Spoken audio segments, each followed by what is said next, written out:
जंगल में टुनटुनी चिड़िया अपने दो बच्चों के साथ रहती थी। उसकी बेटी का नाम सुनहरी था और बेटे का नाम गोलू था।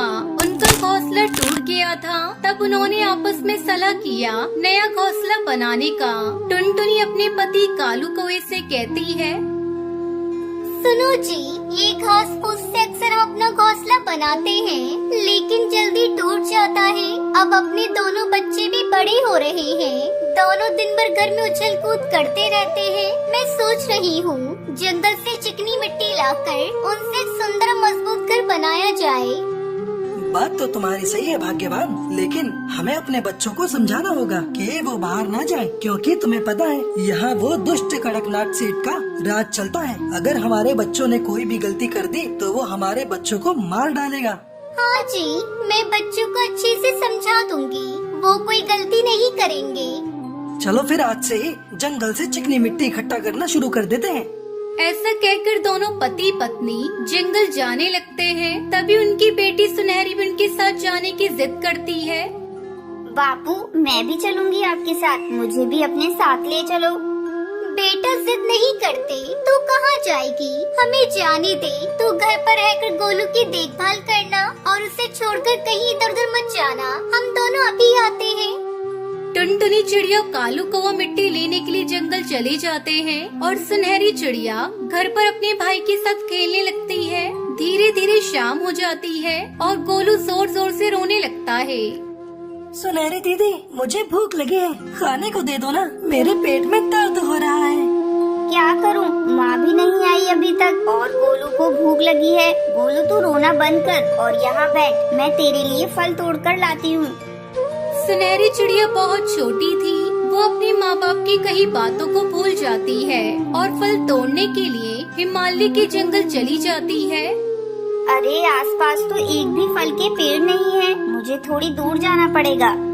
अचानक सुनहरी चिड़िया को एक सेब का पेड़ दिखाई देता है और वो उसमें से सेब तोड़ने लगती है।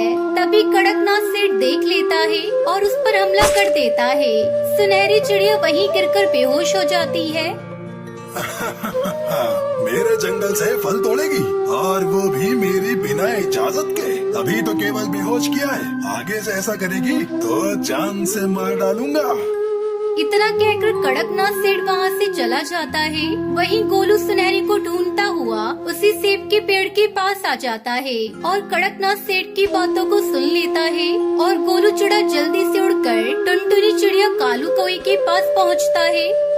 माँ, पिताजी, जल्दी चले, उस दुष्ट सेठ ने हमारी सुनहरी पर हमला कर दिया। वो सेब के पेड़ के पास खून से लिपटी बेहोश पड़ी है।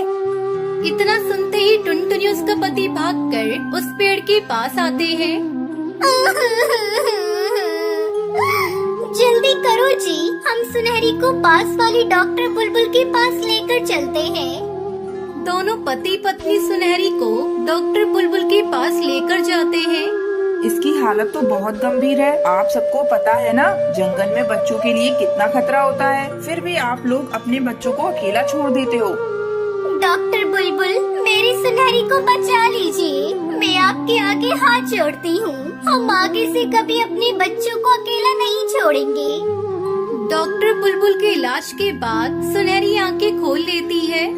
हे भगवान, तेरा लाख लाख धन्यवाद कि आपने मेरी सुनहरी को बचा लिया। अगले दिन टुनटुनी चिड़िया कालू कौवा उस चिकनी मिट्टी से सुंदर और मजबूत घर बनाते हैं।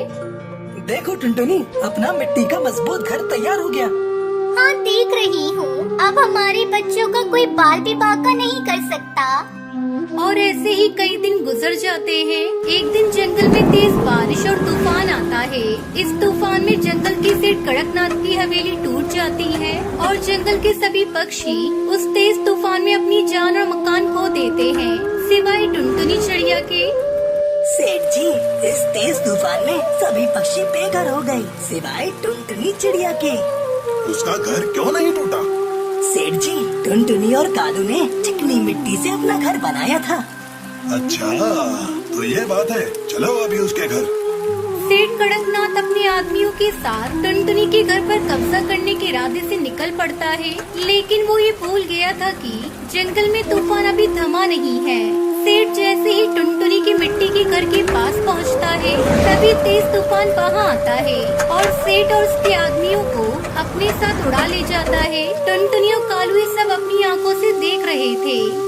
हे भगवान, तेरा लाख लाख शुक्र है, आज तूने हमें बचा लिया, वरना मैं कहाँ अपने बच्चों को इस तेज तूफान में लेकर कहाँ कहाँ भटकते। और इस तरह जंगल के सभी पक्षी उस दुष्ट सेठ कड़कनाथ से आजाद हो जाते हैं और फिर दोनों पति पत्नी अपने बच्चों के साथ उस मिट्टी के घर में खुशी खुशी रहने लगते हैं।